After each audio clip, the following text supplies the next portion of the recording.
taking a closer look at the importance of human rights, education, and how it shapes our justice system. With the year coming to a close, we're also looking ahead to Legal Week and the opening of the legal year in January 2026. Joining me now to discuss all of this are Khalil Parker, KC, President of the Bahamas Bar Association, and Miranda Adderley, Chair of the Criminal Bar Committee. Good morning to you both, and welcome back to Bahamas at Sunrise. Yes. Thank you, yes. Well, whenever I see this duo, I know I'm going to get a little bit smarter. And so, a really important conversation about world human rights. What human rights issues do you feel like impact the Bahamas most today? Well, I think that it's important to understand that human rights are the thing that unites us as earthlings. You know, I mean, in the Bahamas, it's our context to articulate the human rights of every individual who's on these shores. But I think to answer your question, it is, for me, the fundamentals. The right to health care, the right to education, the right to the integrity of your person. Those things are the fundamentals of human rights, to make sure that everybody gets to navigate this world with dignity, and that when you are born into this world, you have the necessary protections, because you don't get to choose the circumstances of your birth. So it's for those of us who are here, who welcome you, to make sure that we create an environment where that you can be healthy, wealthy, and wise. I think, I guess, the definition or identifying those particular human rights that are supposed to be protected, or that we seek to protect as Bahamians, that's really been a buzz conversation, particularly with, I guess, the advent of the asylum bill. I think with the smuggling and trafficking of persons, and I think that, we have to take a step back. The majority of Bahamians are the descendants of trafficked persons.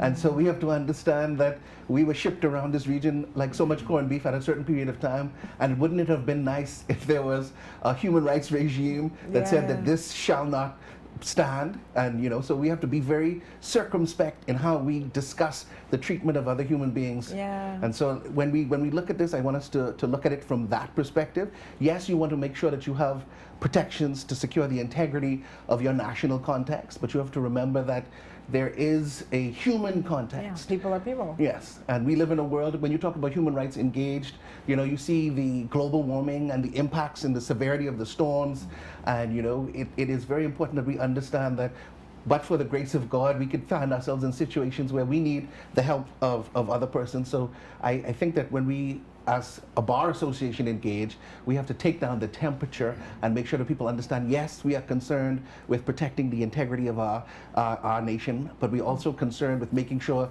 that as a people, we respect the dignity of others. Yeah, so important. Yes. Where do you think that we are making progress in a good sense in this community? I feel like we are making progress as it relates to the rights of women in our society. I think we are seeing women rise to more positions in leadership. We have the female commissioner, yes, Miss Shanta Knowles, who's done an excellent job. We have the female director of public prosecutions, Miss Cordell Frazier, who's doing an excellent job. You have me sitting in the chair of the Criminal Bar Committee, which is, I'm very happy and proud to be sitting in. I think the first female in that post as well. And we've recently, even this week, had the appointment of Senator Deasante Small, another female. So I think women's rights in this country are improving. We need women in positions of leadership in this country. Women have a more, I think, emotional look at life and can relate to things differently than men. Not that we don't need our men, we need our men in leadership positions, but it's important, I think, to have that balance. So I think we're doing well in that regard. And I think the focus of the bar, and this show especially, has been to focus on the rights of the most vulnerable in our society. We had shows discussing, children in schools and bullying, and we had discussions about fathers who don't have access to their children and their rights as well. We've had discussions about the age, when we spoke about the case of Murphy Knowles and how we are caring about the elderly in our community. So these are things that are very important. The vulnerable, the most crucial people who are overlooked. We want to highlight those people and make sure that as a society, they're not lost in the cracks. All right. I want to, I guess, soften the question too, maybe to both of you. You know, you mentioned the fact that we really need to change our perspective, right? When it comes to these issues, sometimes we talk about people like their numbers as opposed to people.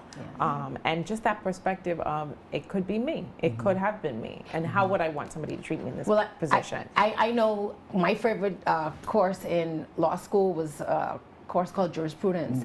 And one of the main things that I remember from that course was this concept of the veil of ignorance, yes, which basically is a concept that if you did not know who you could be in this life, you don't know who you would be born to, where you would be born, in any circumstance, what world would you want to exist? So if you were the Haitian migrant who had to float on a boat to get here, or if you were the richest person in the world, or if you were a single mother, or if you were a black person or a Chinese person, what world would you want to be born in if you had no choice at all? So I think if we look at it like that, we don't have a choice. You know, you don't know what you may be born into, what world would you want to live in. And I think if we focus on that, it will make us more introspective about other people's situations, because the point is we don't have a choice. We're lucky to be in a country like the Bahamas with the benefits that we have here.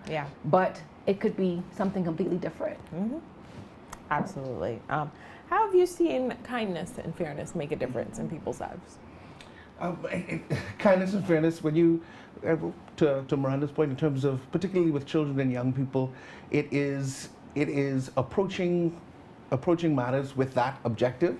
When you talk about the breakdown of marriages, when you talk about the welfare of children, you have to approach these things. You know, there's the law, but there's also injecting kindness and fairness and making sure that fathers have access to the children. And like we say in the law's perspective is the child has the right of access to the parents. And it's also in the sense that we have to understand that when we were talking about incarcerated persons and their rights, what we were trying to make sure that people understood is that most people who go to prison coming out at the end of the day.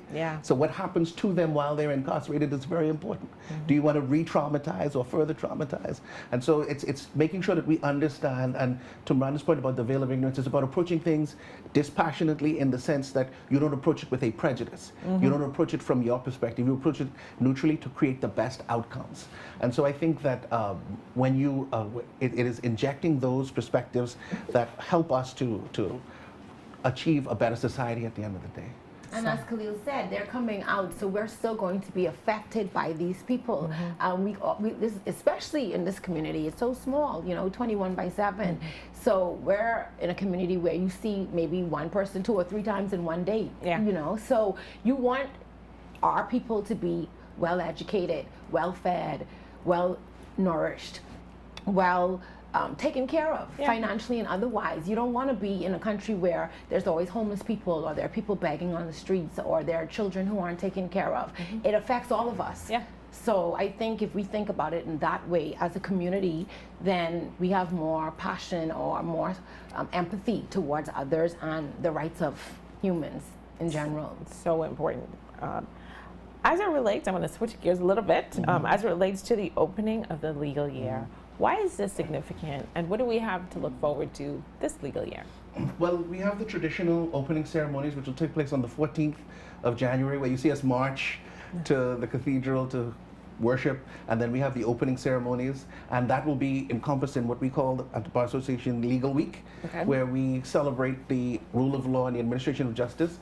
And it is an important exercise so that everybody understands that judges, defense counsel, prosecution, lawyers who work in-house or otherwise, that we are all in a shared endeavor to make sure that we preserve the rule of law, and that we understand that we have a social and societal function to protect those our fellow citizens, and to make sure that the country is moving in the right direction, and to account and to tell people what we're planning to do, and to look back at what we have done, just to share with the public and to make sure that they understand that they are a part of what we do and the focus of what we do. Okay. And in terms of your committee this year, what is number one that you're trying to accomplish? Well, as a part of the Legal Week, we are hoping to have maybe a town hall meeting. On Thursday the 15th, we're going to have a public forum. Yes. So we want to, again, educate the public, invite the public to come to this forum where we can discuss hot issues that are happening in the justice I'm sure system. we'll be with you or advertise that with you so you can get more details closer to the time.